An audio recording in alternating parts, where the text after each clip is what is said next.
অধ্যায়টা ছিল সমহার বৃদ্ধি বা হ্রাস এবং চক্রবৃদ্ধি সুদ। চক্রবৃদ্ধি সুদের আমরা সমস্যা কিছু তোমাদের সঙ্গে শেয়ার করলাম। এবার এই সমহার বৃদ্ধি বা হ্রাস এই সম্পর্কিত দু একটা আমরা তোমাদের সঙ্গে শেয়ার করব। নাম্বার বোর্ডে দেখো লেখা আছে, ঝাড়গ্রাম শহরে 2017 সালে 1 জানুয়ারিতে লোকসংখ্যা ছিল 70,000। প্রতি বছর 10% সমহারে বৃদ্ধি পেলে 2020 সালের 1 জানুয়ারি লোকসংখ্যা কত হবে? তাহলে এটা হচ্ছে আমরা ছোট ক্লাসে করেছি, লোকসংখ্যা 4% করে বাড়ছে, 2 বছর পরে কত হবে এরকম জেনেছিলাম না।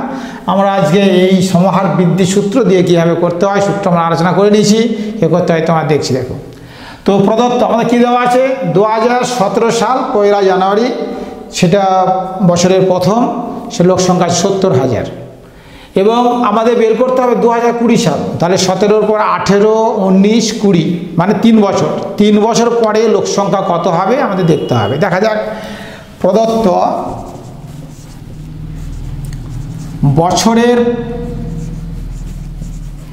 প্রথমে মানে 2017 সালের প্রথমে লোকসংখ্যা পি সমান 70,000, সমহার বৃদ্ধি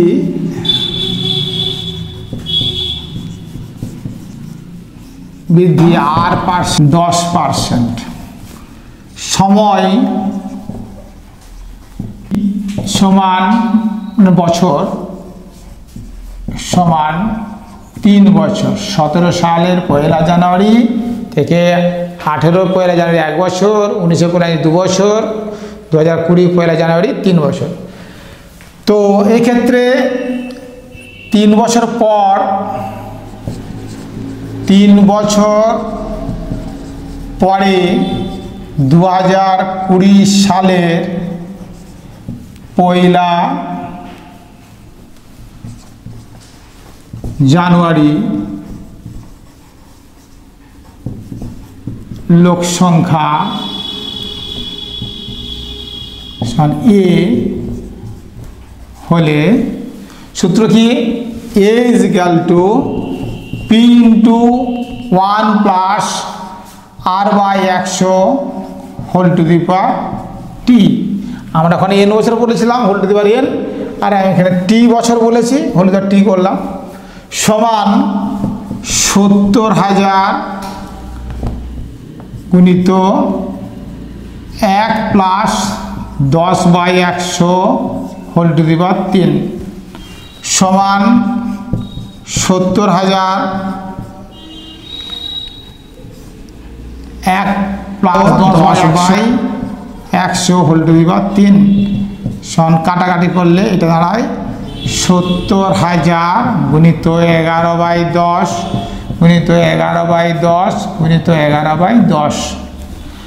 তো 3টি 0 1 2 3 1 2 3 কাটলাম, তাতে পেলাম আমরা কত, 70 গুণিত 121 গুণিত 11 সমান 70 গুণিত 11 1 1 11 11 22 23 2 13 সমান 7 7 3 21 7 3 21 22 23 7 2 9 এটা 0 93,170।